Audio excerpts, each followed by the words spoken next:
Hey there, and welcome to this episode of The Edge. I'm Karl, the Chief Technologist and one of the co-founders of Netmaven. I'm joined today by a special guest, and that is Howard Holton. So, Howard, you're very welcome to the show. Why don't you introduce yourself and tell us a little bit about yourself? Sure. So I'm Howard Holton. I'm the COO, CTO at Gigaom. I've been at Gigaom for about 2 years. Before that, I was the CIO and CISO for a global industrial manufacturing company. Before that, I was the CTO at Hitachi Vantara. Before that, I was the CIO and CISO for a global legal services firm.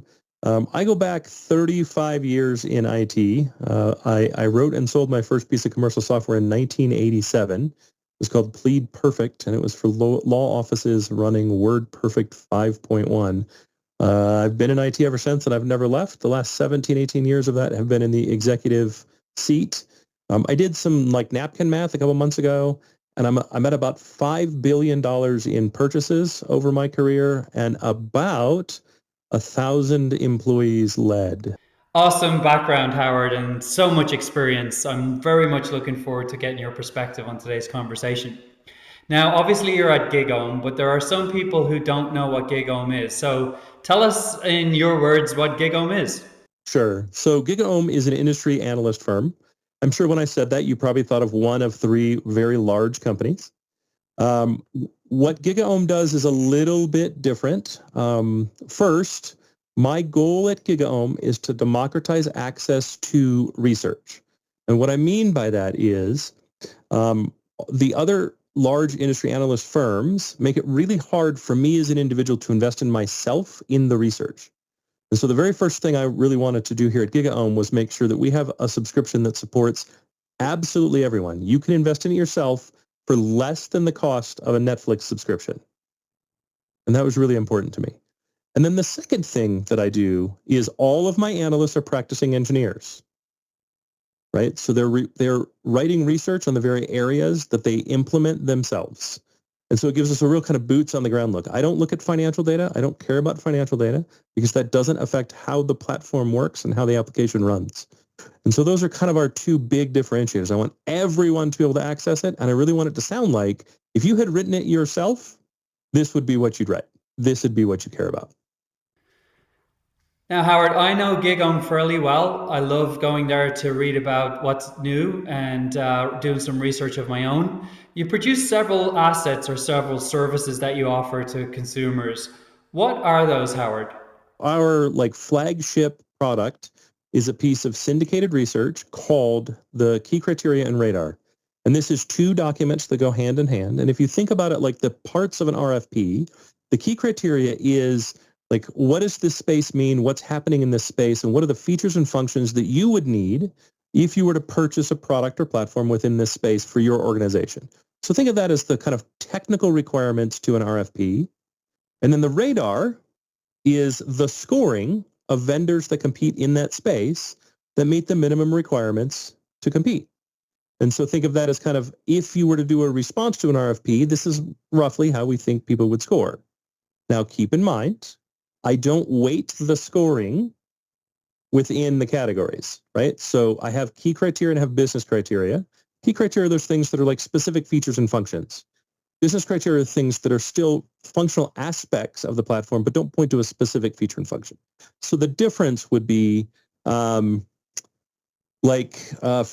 of updates for a security platform versus ecosystem, right? Dashboarding might be a feature. Interoperability might be a business criteria, right?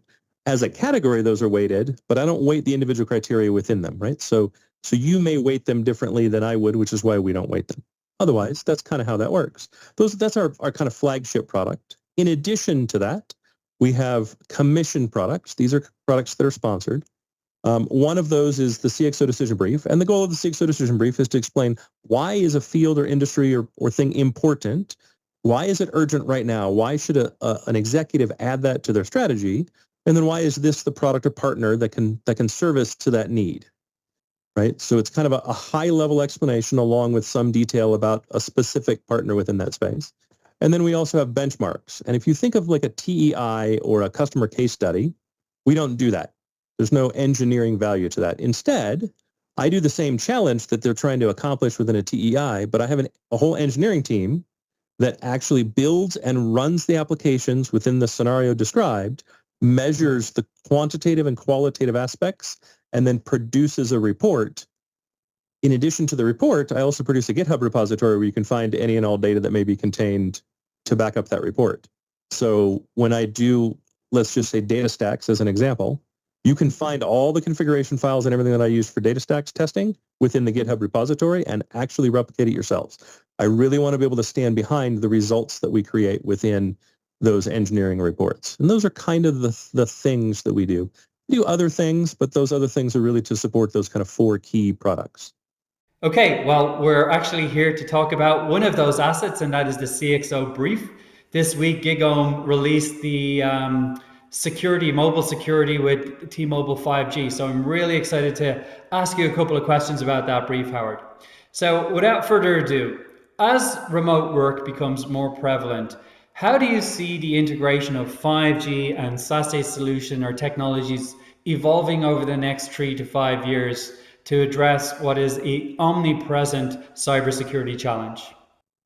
Well, let's start with the challenge of remote work, right? The big challenge for me as a CISO in remote work is we're further breaking down this kind of fort mentality that we've built up throughout my entire career in IT, right? The digital walls of my business, I was able to reinforce as a perimeter, reinforce as like a moat and wall kind of design. And with the advent of the cloud, with the advent of SaaS, and with remote work, that is effectively vanished. I no longer have a controllable perimeter. And sending everyone home to work means I have to imbue an awful lot of trust in each and every one of those workers and in their network. I don't know if you've talked to the average person about their network at home with their kid on TikTok, Twitch, and streaming gaming 8 hours a day. Not the most trustworthy networks. These are kind of adversarial networks. And yet we just basically said, here's a laptop, go home. What I really liked and what I learned through the T-Mobile 5G process was what T-Mobile has done is taken it to a kind of a different level. So first off, the security of 5G is not an evolution of the security of LTE or what came before. 5G is the first wireless technology built with security at its core. It's actually built on zero trust principles and built with security as part of its microservices layers. Right? That means security is not an afterthought. It is not a bolt-on. 5G does not work without security. Right? So the network itself is hardened in a way that prior networks simply weren't. Add to that, you have an ability to manage microsegmentation and QoS to a level that never existed before, which means I can prioritize certain types of traffic, like first responders, and that's fantastic. But it also means I can subdivide different subscribers that pay for different services, like a secure service edge, like SASE, right? And so what SASE allows me to do is not only say all of my traffic is encrypted over 5G, but also all of my traffic is encrypted, monitored, managed, and secured from that device through the 5G network, regardless of where I'm at in the world. And that kind of 1-2 punch is something we really haven't had available to us. And I don't think there's another provider that can really compete with that on an at all level playing field that seems unique to T-Mobile.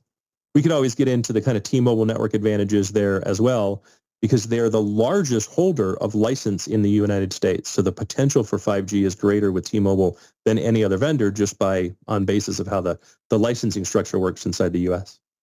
Very interesting, Howard. I want to get your thoughts on the balance between network performance and security in the SASE solution.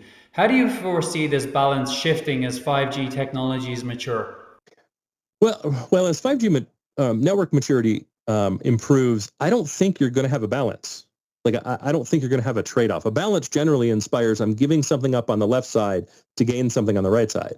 And the truth of the matter is the potential of 5G is so huge compared to what I need to get from a work device that I don't think there's a real trade-off there.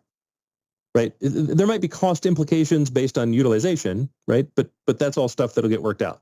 But really what it comes down to is while SASE has overhead, any layer has an overhead as layers.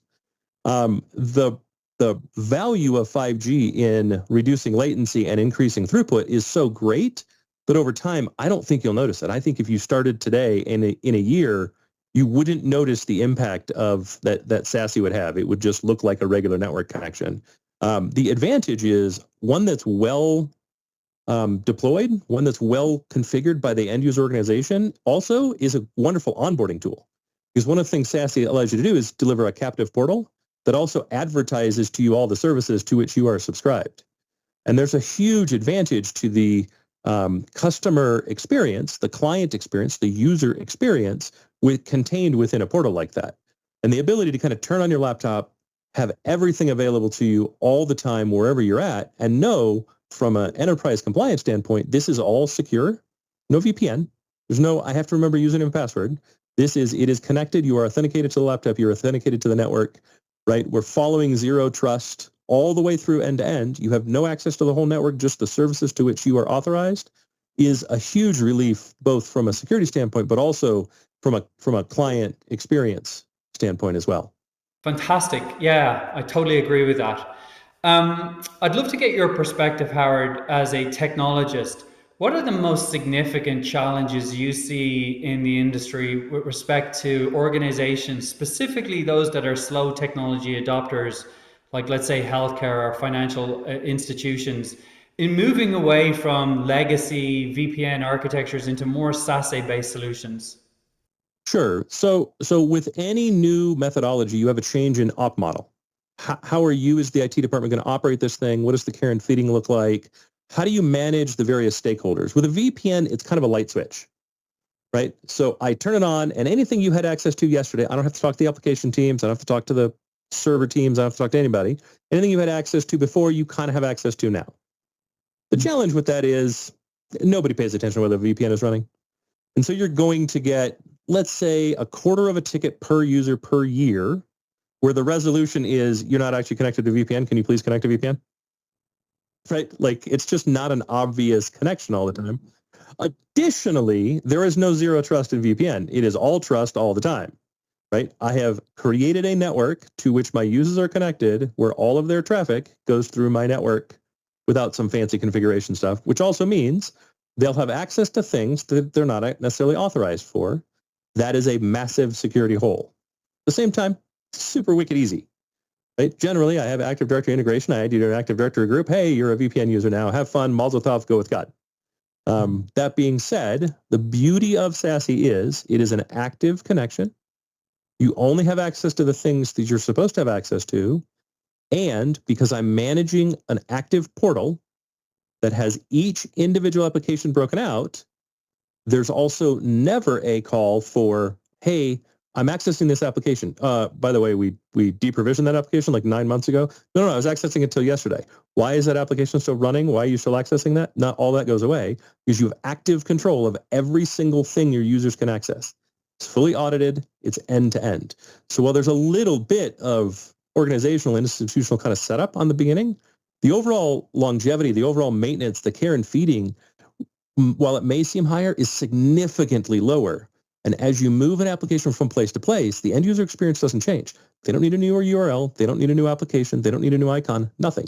They click the icon on the screen. It goes to wherever you tell it to go, and you are in control. It's a significant improvement once you get over that kind of initial hurdle of, I'm going to take some extra steps when I set this up. Great, Howard. And last question for you.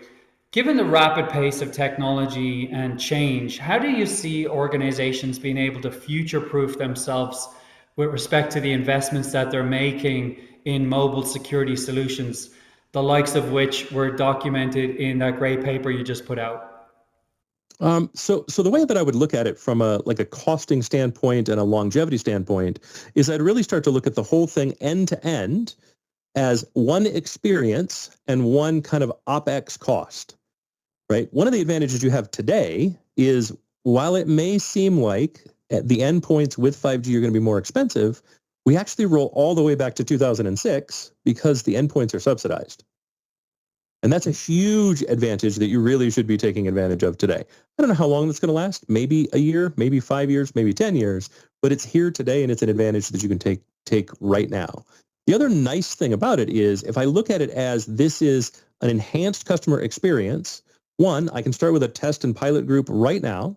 I can start with those users that open the most tickets and have the most need for mobility, right? Which makes my pilot group easy. Feedback is all digital. I don't need people to participate in any group that I don't want to, right? So I don't need to set up a big like customer council. I can actually grab the statistics. I can grab the usage metrics. I can grab the access metrics, and I can integrate help desk feedback, right? And so it smooths this entire thing, and then it's really just scale.